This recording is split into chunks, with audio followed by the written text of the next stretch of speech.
Occupiamoci ora di rifiuti. Ieri il no del Veneto alla proposta di smaltire l'immondizia di Napoli. Qui si differenzia fino al 70%, ha detto il presidente Luca Zaia. Ricevere rifiuti non differenziati è come tornare indietro.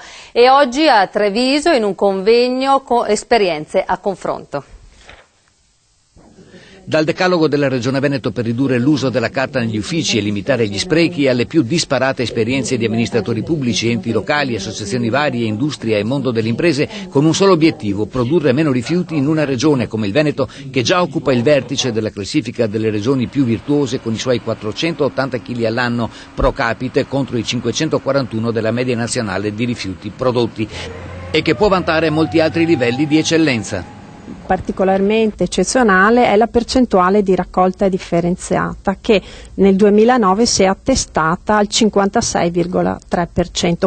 Ci sono poi delle province particolarmente eccellenti, quali la provincia di Treviso, che raggiunge una percentuale di raccolta differenziata del 71%.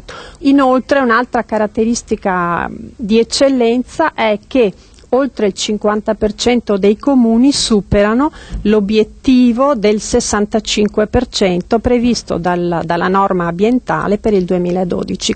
A Treviso, nella sede provinciale dell'ARPAV, esperienze a confronto nella settimana della campagna di comunicazione ambientale promossa dall'Unione Europea, mentre infuria la polemica sulla pesantissima situazione dei rifiuti a Napoli, che il Veneto non è disposto a ricevere nemmeno in piccola quantità. Perché? Perché il Veneto ha lavorato in questi anni per garantire un sistema che guardi soprattutto a un forte incentivo della raccolta differenziata. È un aspetto proprio di quel sistema che non vogliamo mettere in crisi.